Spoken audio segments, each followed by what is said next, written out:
দেশলাই কাঠি, সুকান্ত ভট্টাচার্য। আমি একটা ছোট্ট দেশলাই কাঠি, এত নগণ্য হয়তো চোখেও পড়ি না, তবু যেন মুখে আমার উসখুস করছে বারুদ, বুকে আমার জ্বলে উঠবার দুরন্ত উচ্ছ্বাস। আমি একটা দেশলাইয়ের কাঠি। মনে আছে এই সেদিন হুলুস্থুল বেঁধেছিল, ঘরের কোণে জ্বলে উঠেছিল আগুন, আমাকে অবজ্ঞা ভরে না নিভিয়ে ছুঁড়ে ফেলাই।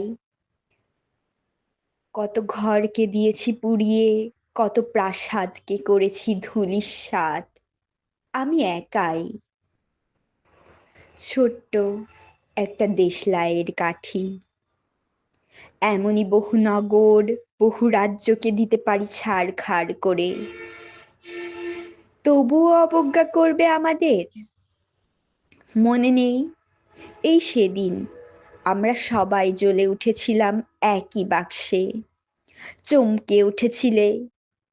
আমরা শুনেছিলাম তোমাদের বিবর্ণ মুখের আর্তনাদ। আমাদের কি অসীম শক্তি, তা তো তোমরা অনুভব করেছ বারংবার। তবু কেন বোঝো না আমরা বন্দি থাকবো না তোমাদের পকেটে পকেটে। আমরা বেরিয়ে পড়ব, আমরা ছড়িয়ে পড়ব শহরে, গঞ্জে, গ্রামে, দিগন্ত থেকে দিগন্তে। আমরা বারবার জ্বলি নিতান্ত অবহেলায়, তা তো তোমরা জানোই। কিন্তু তোমরা তো জানো না কবে আমরা জ্বলে উঠব সবাই শেষবারের মতো।